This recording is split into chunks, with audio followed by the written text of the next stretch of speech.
Welcome to Day 40 on the Trail. We have 5 readings for today from Luke 22, verses 39 through 54, Exodus 12, verses 1 through 42, Job 14, verses 1 through 22, the 50th Psalm, and Sirach chapter 44, verse 1 through 45, verse 5.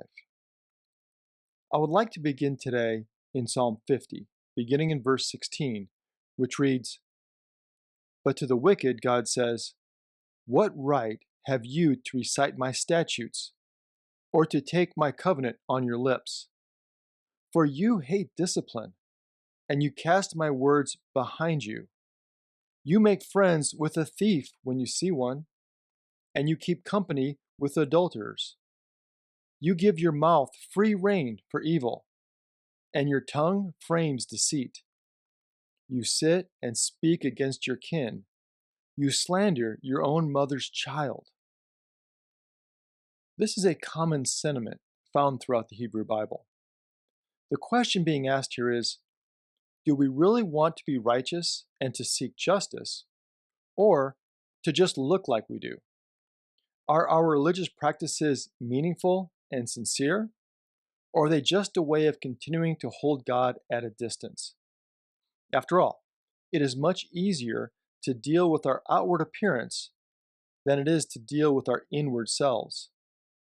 We find another parallel to this thought in Matthew 23. There, Jesus levels 7 woes against the Pharisees, 7 condemnations of their concern for their outward appearance while neglecting their inward dedication. In Matthew 23, verse 15, Jesus says, "Woe to you, scribes and Pharisees, hypocrites! For you cross sea and land to make a single convert, and you make the new convert twice as much a child of hell as yourselves." We see here that proper actions with improper motivations is twice as bad as doing nothing at all. Therefore, we should never grow complacent when evaluating our inward motives. Too much is at stake for ourselves and for those around us. We now turn to Luke chapter 22. We travel with Jesus to the Garden of Gethsemane. Now, the word Gethsemane is a Greek transliteration of the Hebrew Gethsemane, which means olive press. Jesus was quite familiar with olives and olive presses. He spent a lot of time on the northern shore of the Sea of Galilee and the area surrounding Capernaum, which was well known for the construction of olive presses. In fact, olive presses from Capernaum are found all over the Middle East, as seen in these photos.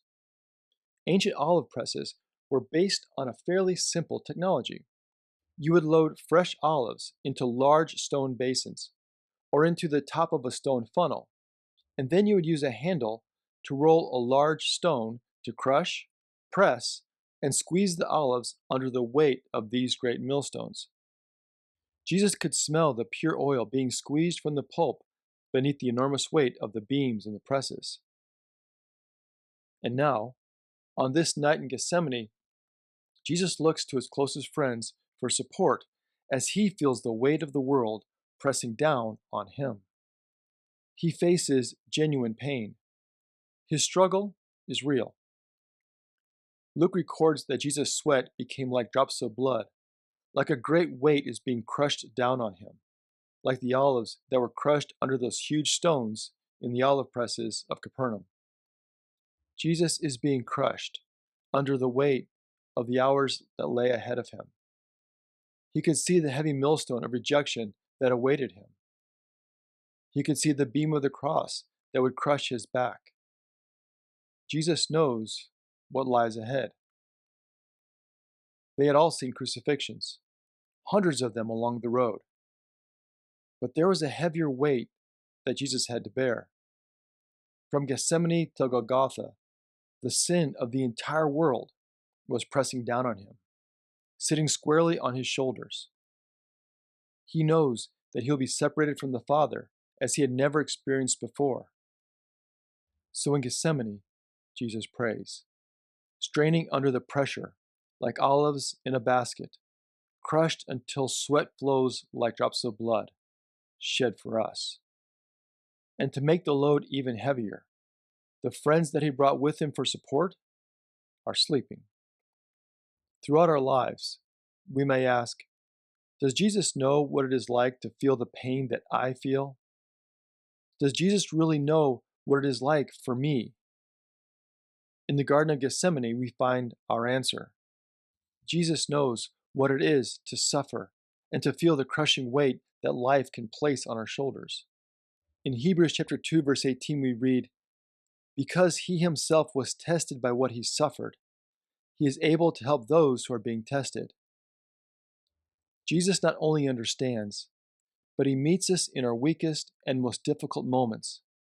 In those seasons of difficulty and pain, Jesus shows us, by his example, that we can keep moving forward, to take the next step of faith. Because perhaps that next step is all that we can see. In Matthew 26, verse 39, it says, "And going a little farther, he threw himself on the ground and prayed, 'My Father, if it is possible, let this cup pass from me. Yet not what I want, but what you want.'" Jesus did not pray this once, but 3 times in Gethsemane. In the midst of the darkest moments in the history of the world, Jesus trusts God's way forward. Here, we are reminded that we don't make this journey through life's shadows alone. Someone walks with us. Someone who knows what it is like to walk through the valleys and the struggles found in the Gethsemanes of the world. We just have to trust him with the next step. Thank you for joining us today. Until next time, stay on the trail.